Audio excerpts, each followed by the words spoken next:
The Giver by Lois, Lowry. In a community where sameness reigned supreme, Jonas, a thoughtful 12-year-old boy, felt an unsettling stir within him, an awareness that something vital was missing from his meticulously controlled life. Everything in this society was predetermined. Family structures, professions, and even emotions were tightly regulated to maintain an illusion of harmony. People lived without the chaos of love and pain, but also without the richness that such experiences bring to life. As the annual ceremony of 12 approached, Jonas's unease grew. At this pivotal event, children would receive their life assignments, marking the beginning of their predetermined paths. When Jonas's name was called, his heart raced, and he stepped forward, unsure of what was to come. Instead of the standard roles, he was chosen as the new receiver of memory, a rare honor that set him apart from his peers. This selection marked the beginning of his odyssey toward knowledge and self-discovery. His training commenced with an elder, known only as the Giver, the current receiver of memory. In a private chamber filled with warmth and history, Jonas began to receive memories that would forever change him. Through the Giver's teachings, he experienced emotions and sensations that were foreign to him. The first memory transported him to a world of vibrant colors. The orange sun setting against a draped horizon, a stark contrast to the muted tones of his existence where color had no place. He felt joy, a pure, uncomplicated happiness, opening a door to feelings he had never known.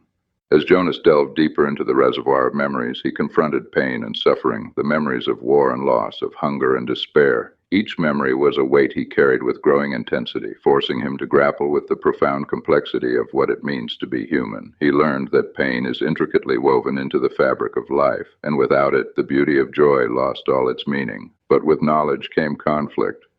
Jonas began to see the oppressive system that surrounded him, a system that enforced conformity at the cost of individuality and authenticity.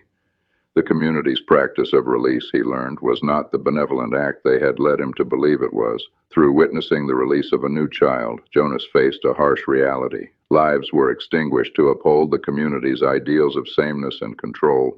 The realization struck him like a thunderclap, awakening a fierce anger within. With each session spent with the Giver, Jonas's resolve grew stronger. He could no longer accept a life devoid of choice or emotional depth.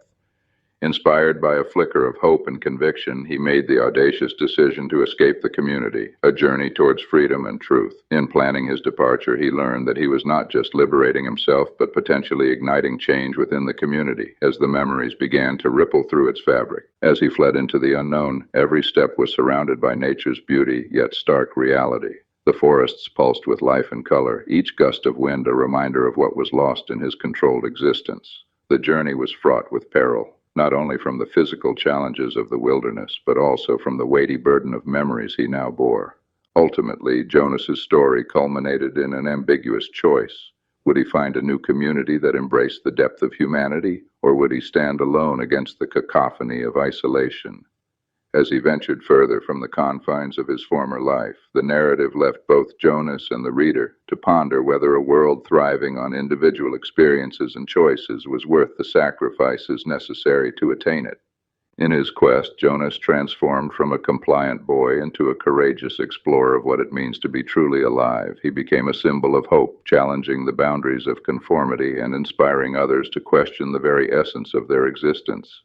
In the end, the Giver ultimately compels us to reflect on the price of safety in exchange for the vibrancy of life, urging us to embrace both laughter and tears as the essence of our shared humanity.